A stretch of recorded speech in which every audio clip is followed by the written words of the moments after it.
Well, it was more than a few.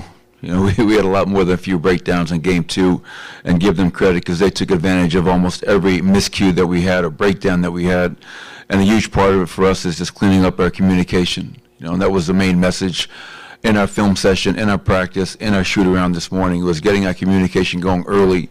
But when you have a guy like Max Strus or even a Duncan Robinson who are elite shooters, it's all about getting separation. And they're doing a really good job of creating separation, and we're doing a poor job of allowing it. So communicate early, be more physical, take away their airspace, and try to make them play inside the three-point line.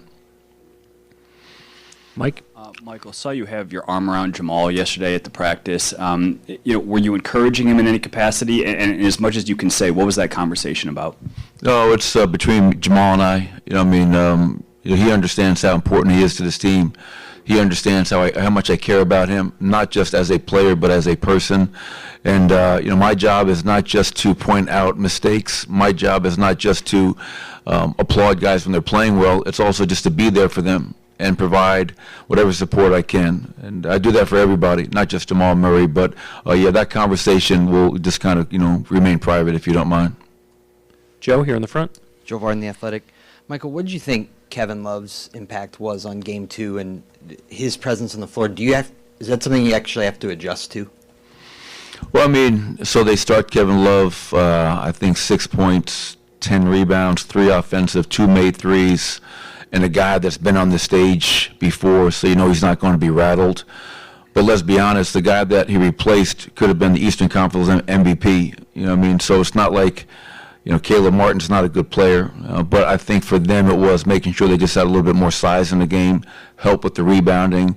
But give Caleb credit, man. That guy's a journeyman. He's really impacted this team with his professionalism, maturity, and the three-point shooting, the rebounding, the outlet passing, whatever you want to call it. He did a really good job to help them in that second game. Over here on the left. Young was like ESPN. Michael, you talked about guys owning the mistakes and things like that, but what have you seen from your team in the last 48 hours? Jamal talked about how resilient this team is and even getting away to Jeff Green's house and kind of changing the vibes and being all around about family. What have you seen from your guys in the last 48 hours? Yeah, I would echo what Jamal mentioned. It was really neat, with Jeff having a house. He was nice enough to have us go over there and break bread with his family. Whole team went, and I think it kind of allowed everybody to kind of reset, take a deep breath, take the edge off. And, yesterday's film session wasn't an emotional film session. That's not going to get us anywhere. It was a constructive and film session where everybody had a chance to speak up and talk about each clip and what they see and how we can be better.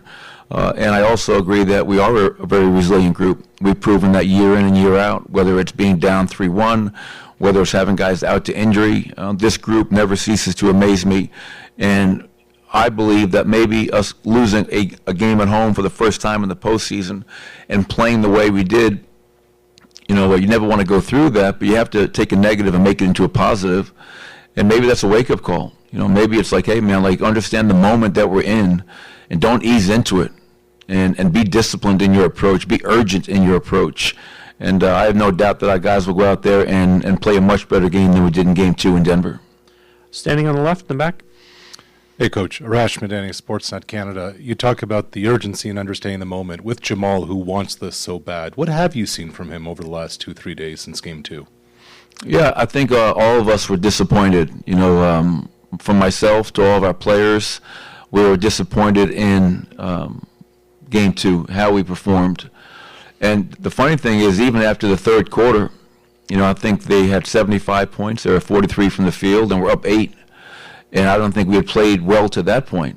And then the start of the fourth quarter, obviously that 15-2 run was a deadly run and kind of gave them some separation, and we got back in the game late. But the last couple of days, I think there's been some frustration. And then the second part of that is coming together and realizing that all we have is each other, and we're going to need each other to play a lot better, a lot harder, and more disciplined if we're going to try to regain home court advantage.